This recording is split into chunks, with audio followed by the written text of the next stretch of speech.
À Rojas, la vie a repris son cours très vite après le typhon. Une messe, un dimanche matin, pour retrouver des repères malgré les dégâts, malgré le traumatisme. Non loin de là, les architectes de l'urgence organisent leur quotidien. Ils vont quitter le dortoir d'hôtel de leur arrivée pour un appartement en ville, moins cher. Xavier est venu pour s'occuper des tâches administratives avec un nécessaire de survie, répulsif à moustiques, purificateur d'eau, nourriture lyophilisée. On ne savait pas trop dans quoi on mettait les pieds en fait, donc on avait pris la tente, on avait pris tout ce qu'il fallait, on ne savait pas du tout où on venait, à quoi s'attendre, donc il fallait prévoir. Trouver un lieu où dormir correctement est toujours un défi. Pour le reste, en 12 ans depuis leur création à Amiens, les architectes ont accumulé du matériel, de quoi créer un bureau avancé. Comme il n'y a pas d'énergie, on est obligé de mettre un système de panneaux solaires en place, histoire d'avoir un minimum, parce que comme on n'a pas de jus, il n'y a absolument rien au niveau électricité. Donc on a un petit système qui permet de parer au plus urgence, avoir un peu de lumière, charger les ordinateurs, les téléphones portables. La logistique se gère en parallèle du chantier. À Tanzanorte, il entre dans une nouvelle étape.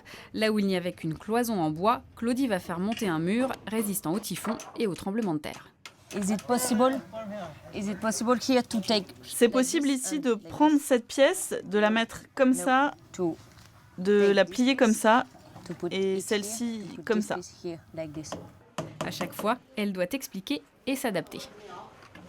Je découvre un peu en même temps que vous comment ils coffrent, comment ils font, en faisant quand même des petites vérifications pour être sûr qu'il n'y a pas d'erreur.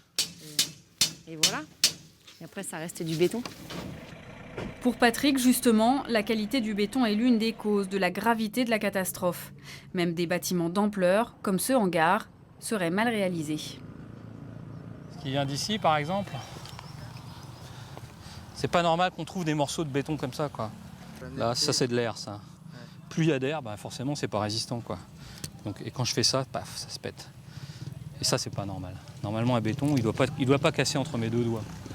Je suis pas un géant, je suis pas capable de le casser normalement. Et ça, c'est humain. C'est par économie, par éventuellement de souci de gruger un petit peu son client. Voilà. C'est aussi simple que ça, quoi. À Tanzanorte, il a fallu trouver quelques astuces pour fabriquer le béton. Ces graviers viennent des rivières voisines, ils sont bien trop gros.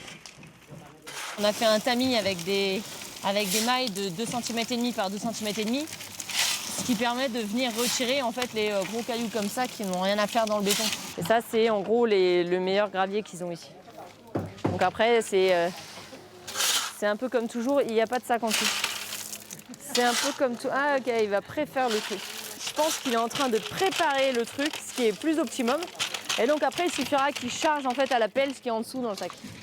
D'accord, ça ira plus vite, tu crois ? Je pense que ça ira plus vite, ouais. C'est ça, c'est eux qui proposent. Ils optimisent, voilà, exactement. Avec tout ça, l'école devrait tenir debout et les ouvriers auront appris de nouvelles techniques. Je m'occupe de ce pilier, du pilier central. Ce sera pour tenir la construction là au-dessus. Oui, mais ça a l'air solide. Avec des matériaux locaux et des techniques reproductibles, le chantier de Tanzanorte veut montrer l'exemple pour qu'avec ou sans les architectes Picard, d'autres écoles puissent repartir sur de nouvelles bases.